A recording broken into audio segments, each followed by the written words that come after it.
둘, 셋. 자, 시청자 여러분 안녕하십니까. 대한문명 부동산연구소 유튜브 쿠폰하우스의 김재현입니다. 이번 시간은 토론 주제가 조금 어떻게 보면 민감하고 무거울 수도 있는 주제인데 그런 개인적인 그런 걸 다 떠나서 어떻게 보면 객관적이고 주관적이고 그러니까 저희 의견이니까요. 한번 그냥 참고 삼아 들어주시면 감사하겠습니다. 네. 어쨌든 토론 주제는 차기 정부, 차기 정권의 정책에 따라서 이 부동산이 어떻게 변할 것인가, 그에 따른 강원도의 영향은 어떻게 될 것인가, 이런 주제로 한번 이야기를 나눠보도록 하겠습니다. 자, 오늘도 이게 추석 시리즈 마지막이죠? 그걸 얘기 안 했습니다. 그러면요. 네, 추석 특집 부동산 담화 마지막 편입니다. 네. 7탄. 7탄, 네네. 네. 긴 장정이었습니다. 네. 네. 그래서 오늘도 부동산 전문가이신 이태영 교수님 모셨습니다. 안녕하십니까, 이태환입니다. 네. 삼성부동산 소장님 모셨습니다. 예, 안녕하십니까, 김성근입니다. 두 분 모시고 차기 정권, 정부에 대해서 소탈한 의견을 나눠볼 건데요. 먼저 소장님께서는 어떻게 저는 어떻게 생각하십니까? 감히 이제 제가 주저넘게 이런 얘기 하는 거는 맞는지는 모르겠는데, 어차피 차기에 또, 현재, 뭐랄까요, 보수? 진보? 이렇게 따져야 되나요? 이렇게, 어쨌든 현재 정부의 이제 후임으로 누군가가 이렇게. 현 정부를 자축, 네. 지금의 야당을 우측. 그럼 예를 들어서 간단하게 좌측에서 계속 정권 이어받는다 그러면, 기존의 어떤 지금까지 해왔던 정책이나 이런 것들을 완전히 백지화시키고 새로 만드는 거는 좀 어렵지 않겠느냐.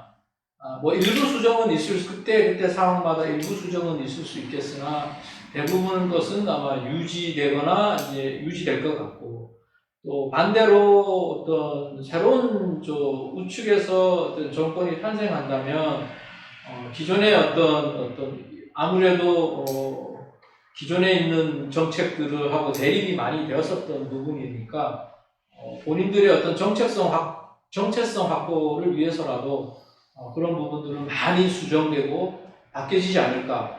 또 그러면서도 한편으로는 정부나 개인이나 들어오는 돈을 걷어서 이렇게 되돌려주는 그런 쪽의 어떤 세금 정책에서는 변화하는 게 쉽지가 않을 것 같아. 저는 이제 조심스럽게 일단 그렇게 생각해요. 네. 그래서 저도 일단 말씀을 드리면 제가 그런 정책에 대해서 이렇게 깊게 알고 있거나 그런 건 아니지만 감히 제가 의견을 말씀드린다면 일단은 그렇습니다. 차기 정권이나 정부가 어떻게 바뀔지는 어느 쪽으로 바뀔지는 모르겠지만 좌우. 근데 제 생각에는 어느 쪽으로 바뀌던 이 3기 신도시, 그러니까 공급과 수요, 금리 이런 쪽으로 이제 이런 꼬여있는 실타래가 풀리지 않는 이상 당분간 집값 상승은 계속 될 것 같다는 생각이 듭니다. 왜냐하면 정권이 당장 바뀐다고 해도 일단은 다들 아시다시피 과반수를 차지하고 있는 국회가 5년이지 않습니까? 그러다 보니까 정권이 바뀌더라도 국회는 당장에 바뀌질 않으니 물론 조금씩 점진적으로 정책이 이제 완화되거나 풀어질 수는 있지만 그게 드라마틱하게 완전히 뒤바뀌기는 시장의 영향도 있고 그게 이제 쉽지 않을 것이다. 그런 변화가 라는 생각이 들고요.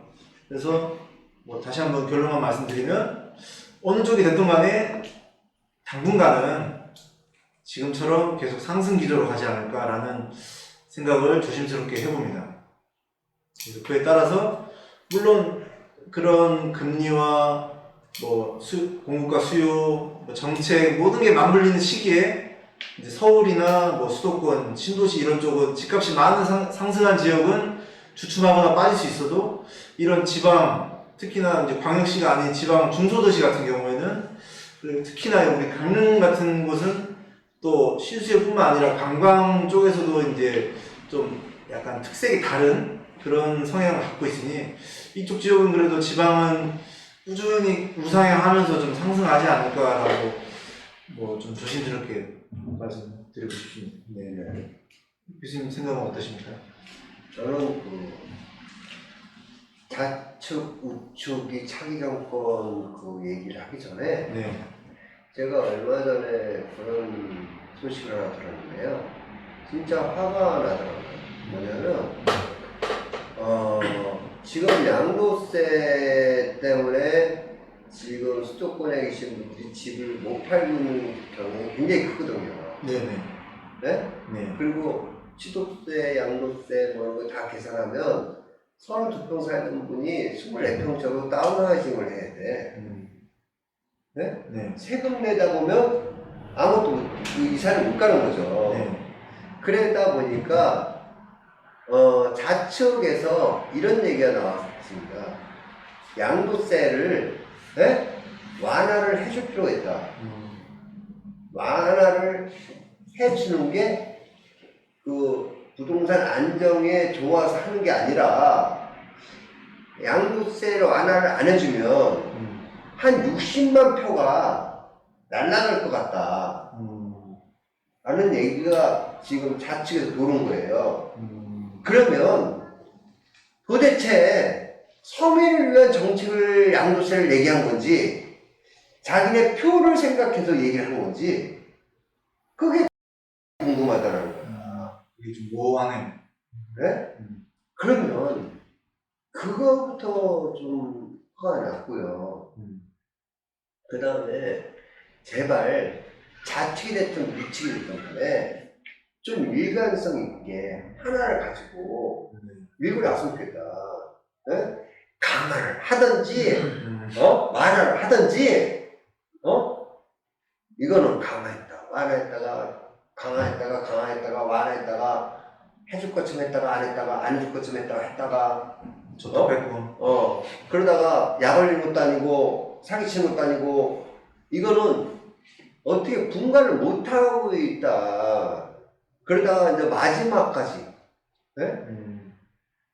그렇게 많이 해주던 전세 대출을 좀 안 해주겠다. 그러면 보세요. 그 전에 전세 대출을 80%까지 전세 대출 받아 들어가서 질 좋은 집에 사는 사람 누구고? 그러면 이게 바뀌는 바람에 나도 들어가서 살 수 있는 조건, 대출을 받아 들어가서 사는 조건인데, 정부의 정책을 위해서 나는 못 들어가는 거야. 봐봐요. 그러면 똑같은 친구가 둘 있는데, 둘 다 똑같은 직장이 똑같은 조건이야. 이 친구는 2달 전에 전세 대출 받아 들어갔어. 근데 자기는 결혼을 2달 있다 할 거니까 한 2달 늦춰졌어. 결혼하면 전세 대출 받아 들어가는데 자기는 못 들어가는 거야. 그럼 이 신혼부부는 어떻게 하라는 얘기야? 2-3달 사이에 똑같은 직장인데 왜 그렇게 하냐 이거지. 그래서 좌측이 됐든 우측이 됐든 간에 좀 일관성 있는 정책을 가지고 끝까지 좀 했으면 좋겠다.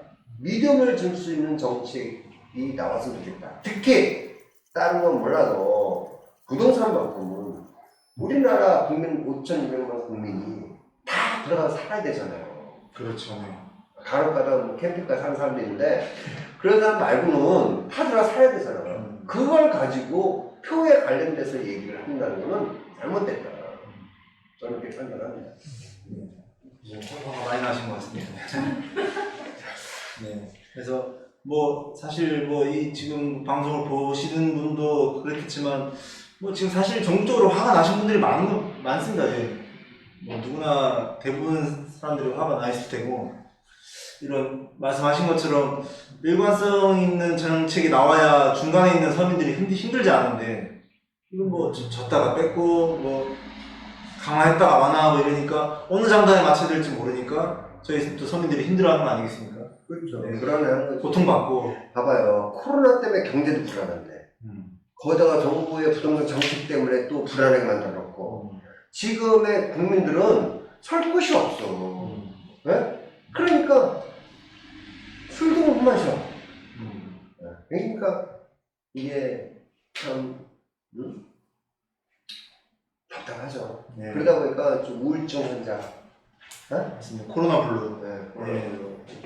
저는 아까 뭐 큰 틀에서는 이제 말씀을 좀 드렸었던 거고, 그걸 좀 세부적으로 이렇게 좀 나눠보면, 아무래도 뭐 차기 정부도 한 5년 정도 텀이 있을 거 아니겠습니까?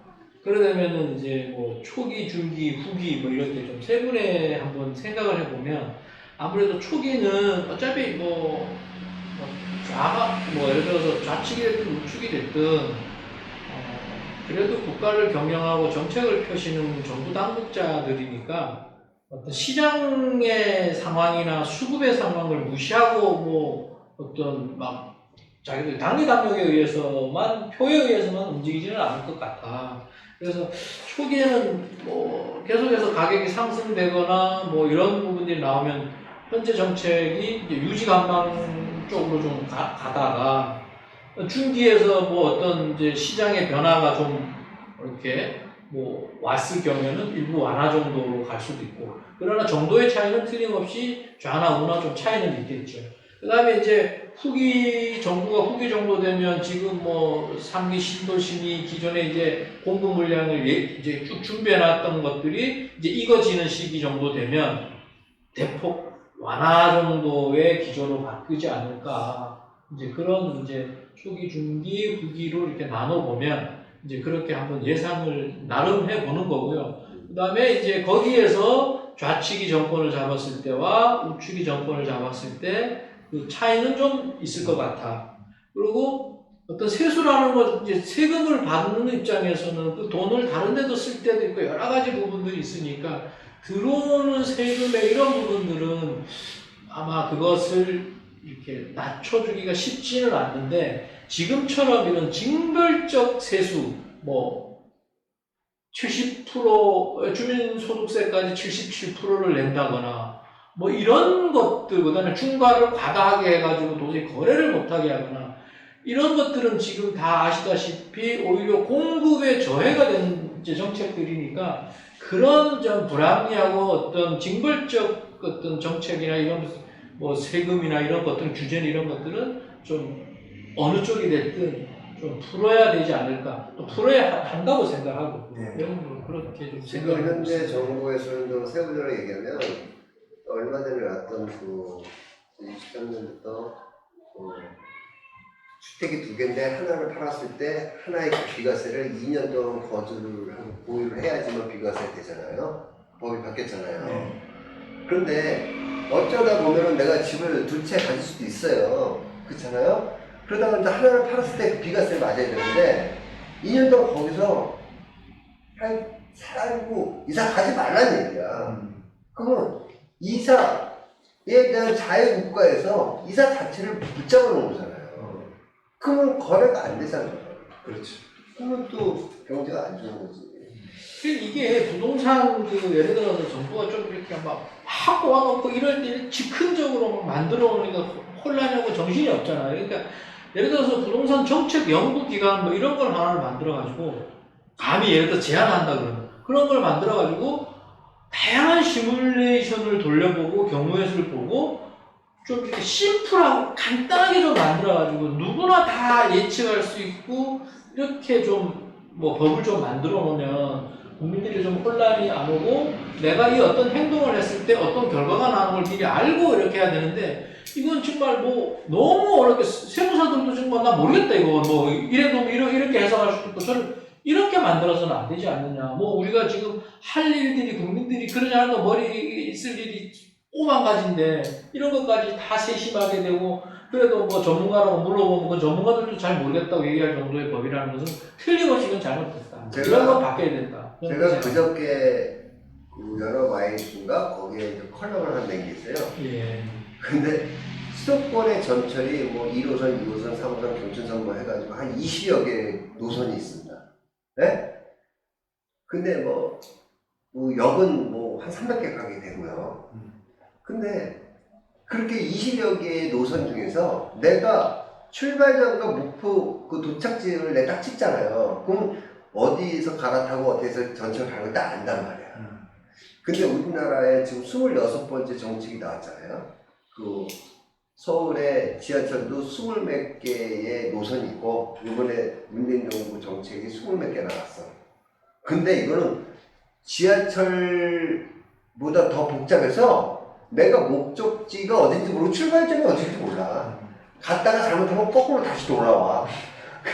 이런 정책들이 혼란스럽게 돼 있어서 좀 그러지 않았으면 좋겠고, 그 다음에 조금 아까 그 앵커님 말씀하신 것처럼 지금에 그렇게 너무나 엉켜있다, 실타래가. 그럼 그 실타래를 차기 정권이 자가 됐던 우가 됐던 간에 풀기가 쉽지는 않을 거다. 그런 판단이 들어요. 네. 그리고 또 하나는 아까도 우리가 저번 그 6탄에서 얘기했죠. 인플레이션 얘기했잖아요. 네.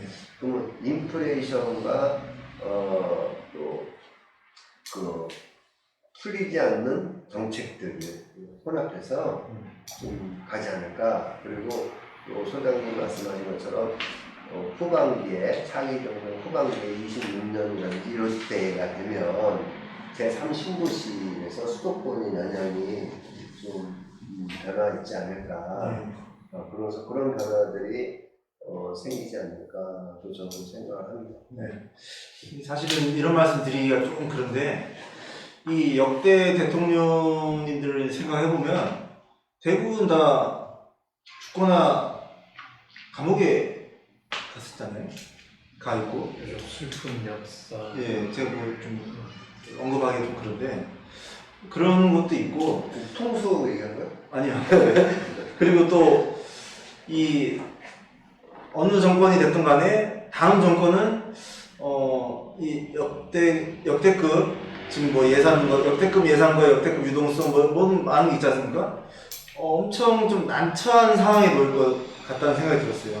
이 정권이 어느 좌든 우든 정권이 되면 정말 난처한 상황이 올 것이다. 왜냐하면 이 3기 신도시가 언제 들어갈지는 모르겠지만 지금의 뭐랄까 폭탄이라고 할까요? 이게 떠넘겨 받으면 그게 좀 풀어야 될 문제가 너무나 많지 않습니까? 숙제가. 근데 우리나라 대한민국 사람은 네. 다 극복할 거라고 저는 생각해요. 왜냐면 김영삼 대통령 때 그 경제 위기를 맞아가지고 IMF가 왔잖아요. 근데 김대중 대통령이 그걸 다 극복했잖아요. 그렇죠. 네? 금 팔았어요? 네, 금 팔고 어쨌든 금반지 팔았어요. 이거 팔고 저거 팔고 하는 간에 그래서 전 세계적으로 가장 빠르게 IMF를 극복했잖아요. 그럼 그런 부동산 문제 차기 정권에도 어떻게 하냐에 따라서 우리나라도 극복할 수 있다. 그렇게 긍정적으로 생각하고 있습니다. 요즘은 금은 안 팔지 않을까요? 아무튼 뭐 그런 그러니까 그때만 해도 우리나라 사람들이 순진해서 금 가져와라 금 다 갖다 줬잖아. 네. 지금 금 가져와라 미쳤니? 지금도 또 애국심이 강해서 또 할 수 있을지도 몰라. 그렇지. 또 국가적인 위기가 오면 네. 아 중요한 그런 일이 없었으면 좋죠. 중요한 건 나 우리 집에 금이 없어. 사장님 그 반지 끼고 있네 5돈.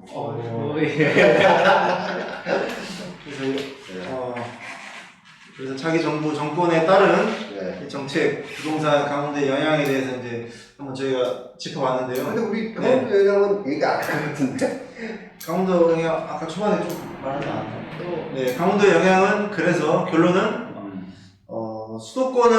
서울 수도권은 좀 조정이 올 수 있어도 지방은 뭐 조정이 오더라도 뭐 보합 정도고 꾸준히 좀 무상향하지 않을까. 원래 가격이 떨어질 때는 많이 오른 게 떨어지는 거예요. 그렇지. 네. 근데 우리는 뭐 많이 올랐지. 근데 떨어질 정도로 오르지는 않았어. 네. 왜냐면 서울은 3배, 4배, 이렇게 2배 이상 뛰었단 말이에요. 네네. 근데 우리는 이제 신규 아파트가 이제 2배 정도 100% 뛰었어도 이제 이게 중요해. 서울은요 신규 아파트가 4배 그리고 어마어마하네. 구축 아파트는 2배 뛰었거든요. 네? 네. 근데 우리는 신축 아파트는 2배 뛰고 구축 아파트는 지금 한 30%밖에 안 됐다. 제가 또 여담으로 이런 말씀 드리자면 제가 서울의 아파트를 가끔씩 검색을 해보는데요. 한 몇 년 전만 해도 100억 넘는 아파트가 없었거든요, 사실. 요즘에는 검색을 하면 100억 넘는 아파트가 3, 40개가 나와요. 다 혹하고 혹하긴 합니다. 그래서 어쨌든 우리 그 자기 정권에 대한 그 영향은 우리는 크게 지장이 덜 할 거다. 그렇게 봐요. 지방은 영향이 좀 미미할 것이다. 네. 뭐 올해 이 추석 특집으로 오랜 시간 동안 하셨는데 교수님 마지막 이렇게 우리 시청자들한테 깔끔하게 그럴까요? 자, 여러분 2021년 추석을 맞이하면서 우리가 1탄에서 7탄까지 시리즈의 부동산을 이야기했습니다. 우리가 이렇게 7탄까지 그 시리즈로 부동산을 얘기할 때는 너무나 많은 격변하고 변화가 있고 앞으로 미래를 볼 수가 없는 상황까지 도달했기 때문에 우리 나름대로 생각을 해본 거고요. 그 다음에 또 추석이 지나면 항상 해마다 추석이 지나면 부동산인데 또 가격들이 변화가 왔습니다. 그래서 속초에 계신 분, 원주에 계신 분, 춘천에 계신 분, 강릉에 계신 분, 동해에 계신 분들 전부 다 각자 지역에 맞는 부동산 전망 그리고 무주택자라면 또 어떻게 지금 장만할 것인가, 그 다음에 다주택자라면 이것을 어떻게 대처할 것인가, 그 다음에 자기 정보까지 다 봤습니다.